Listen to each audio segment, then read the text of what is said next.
ಸ್ವಾಭಿಮಾನಿ ನ್ಯೂಸ್ಗೆ ಸ್ವಾಗತ. ಇಂದಿನ ಪ್ರಮುಖ ಸುದ್ದಿಗಳು. Bharat Ratna doctor B R. ಅಂಬೇಡ್ಕರ್ ಅವರ ಮಹಾಪರಿನಿರ್ವಾಣ ದಿನಾಚರಣೆಯನ್ನು ಡಿಸೆಂಬರ್ 6 ಬೆಳಗ್ಗೆ 10:30ಕ್ಕೆ ಸಾಗರದ ಸರ್ಕಾರಿ ನೌಕರರ ಭವನದಲ್ಲಿ ಹಮ್ಮಿಕೊಳ್ಳಲಾಗಿದೆ ಎಂದು ದಲಿತ ಮುಖಂಡ ಹಾಗೂ ಸಾಗರ ನಗರಸಭೆಯ ಸದಸ್ಯ ಎಲ್. ಚಂದ್ರಪ್ಪ ಪತ್ರಿಕಾಗೋಷ್ಠಿಯಲ್ಲಿ ತಿಳಿಸಿದರು.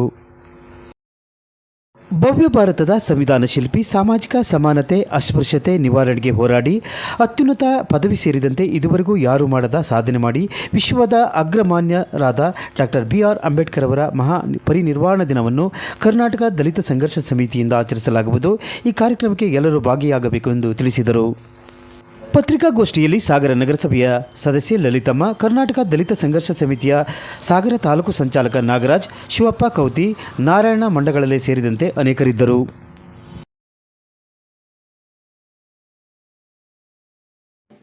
ಆಮೇಲೆ ವ್ಯವಸ್ಥೆ ಅಂದ್ರೆ ಬ್ಯಾಂಕಿಂಗ್ ವ್ಯವಸ್ಥೆ ಇರ್ಬೋದು, ಈ ಆರ್ಥಿಕ ವ್ಯವಸ್ಥೆ ಇರ್ಬೋದು, ಕಾರ್ಮಿಕ ವ್ಯವಸ್ಥೆ ಇರ್ಬೋದು, ಜನಜೀವನ ಜೀವಿಸ್ತಕ್ಕಂಥ ಒಂದು ಕಾರ್ಮಿಕ ಇಲಾಖೆಯಲ್ಲಿ ಫ್ಯಾಕ್ಟರಿಗಳು ನಡೆಸಿದ್ರೆ ಆಗಲಿ, ಈ ರೀತಿ ಪ್ರತಿಯೊಂದನ್ನು ನಮ್ಮ ದೇಶಕ್ಕೆ ಅವರು ಕೊಡುಗೆ ಕಾಂಟ್ರಿಬ್ಯೂಷನ್ ಬಿ.ಆರ್. ಅಂಬೇಡ್ಕರ್ ಅವರು ಈ ದೇಶಕ್ಕೆ. ಆದ್ರಿಂದ ಇದನ್ನೇ ನಾವು ಈಗಾಗಲೇ ಇತ್ತೀಚಿನ ದಿನಗಳಲ್ಲಿ ಬಿ.ಆರ್. ಅಂಬೇಡ್ಕರ್ ಅವರನ್ನ ನಾವು ಮರೀತಾ ಇದ್ದೀವಿ ಅನ್ನೋ ಭಾವನೆ ನಮ್ಗೆಲ್ಲರೂ ಬಂದಿದೆ. ಆದ್ರಿಂದ ಇದನ್ನ ಜಾಸ್ತಿ ಪ್ರಚುರಪಡಿಸ್ತಕ್ಕಂಥ ಕೆಲಸನೇ ಮಾಡ್ಬೇಕಂತೇಳಿ ನಮ್ಮ ತಾಲೂಕು ಶಾಖೆಯಿಂದ ಇಡೀ ಶಿವಮೊಗ್ಗ ಜಿಲ್ಲೆಯಲ್ಲಿ ಬಹುಶಃ ಅವತ್ತಿನ ದಿನ ಇಲ್ಲೂ ಈ ಕಾರ್ಯಕ್ರಮ ನಡೆಯಲ್ಲ.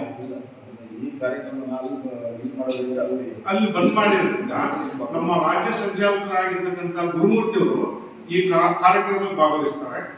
ಹಾಗೂ ನಮ್ಮ ಸಾಗರ ಮತ್ತು ಹೊಸನಗರ ಕ್ಷೇತ್ರ ಶಾಸಕರು ಹಾಗೂ ಅರಣ್ಯ ಮತ್ತು ಕೈಗಾರಿಕಾ ಅಭಿವೃದ್ಧಿ ಅಧ್ಯಕ್ಷರಾಗಿರ್ತಕ್ಕಂಥ ಶ್ರೀಯುತ ಗೋಪಾಲಕೃಷ್ಣ ಬೇಳೂರು ಅವರು ಈ ಕಾರ್ಯಕ್ರಮ ಉದ್ಘಾಟನೆ ಮಾಡ್ತಾರೆ.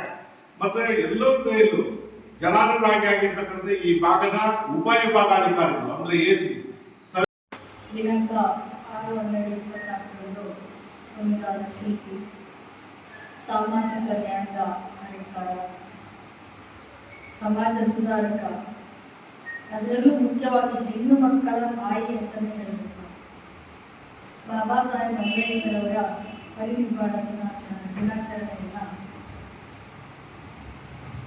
ಸಾಗರ ತಾಲೂಕು ಪ್ರೊಫೆಸರ್ ಕೃಷ್ಣಪ್ಪ ಸ್ಥಾಪಿತ ಬಳಗ ದಲಿತ ಸಂಘರ್ಷ ಸಮಿತಿಯ ಸಂಚಾಲಕರಾಗಿರ್ತಕ್ಕಂಥ ನಾಗರಾಜ್ ಮತ್ತು ಚಂದ್ರಣ್ಣ, ಶಿವಪ್ಪ ಮತ್ತು ನಾಗರತ್ನ ಅನೇಕ ಮುಖಂಡರು, ವೇದಿಕೆಯಲ್ಲಿರ್ತಕ್ಕಂಥ ಮುಖಂಡರು ಹಮ್ಮಿಕೊಂಡಿರ್ತಕ್ಕಂಥದ್ದು ನಿಜವಾಗ್ಲೂ ಹೆಮ್ಮೆಯ ವಿಚಾರ. ಅಂಬೇಡ್ಕರ್ ದಿನಾಚರಣೆಯನ್ನ ದಿನಾಚರಣೆಯನ್ನು ಪ್ರತಿಯೊಬ್ಬರು ಆಚರಿಸ್ತಾರೆ ಕಾಟಾಚಾರಕ್ಕೆ.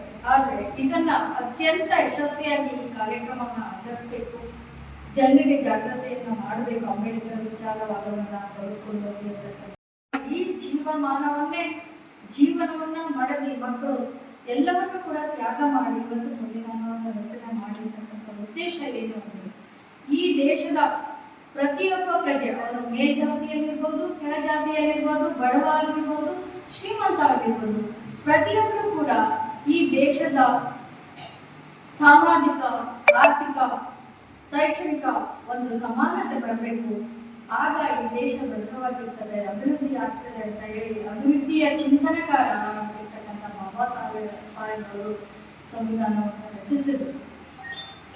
ಆ ದೃಷ್ಟಿಯಿಂದ ಇವತ್ತು ವಿಶೇಷವಾಗಿ ನಾವು ಎಲ್ಲರೂ ಕೂಡ ಫಲಾನುಭವಿಗಳು. ಅಂಬೇಡ್ಕರ್ ಅವರ ಸಂವಿಧಾನದಿಂದ ಎಲ್ಲಾ ಜಾತಿ ವರ್ಗದವರು ಕೂಡ ಫಲಾನುಭವಿಗಳೇ ಆಗಿದ್ದೀವಿ. ಮುಖ್ಯವಾಗಿ ಮಹಿಳೆಯರು ಈ ಒಂದು ಕಾರ್ಯಕ್ರಮದಲ್ಲಿ ಭಾಗವಹಿಸಬೇಕು, ಈ ಕಾರ್ಯಕ್ರಮವನ್ನು ಯಶಸ್ವಿಗೊಳಿಸಬೇಕು ಅಂತಕ್ಕಂಥದ್ದನ್ನು ನಾನು ಮನವಿ ಮಾಡ್ಕೊಳ್ತೀನಿ ನಿಮ್ಮ ಮಾಧ್ಯಮದ ಮೂಲಕ.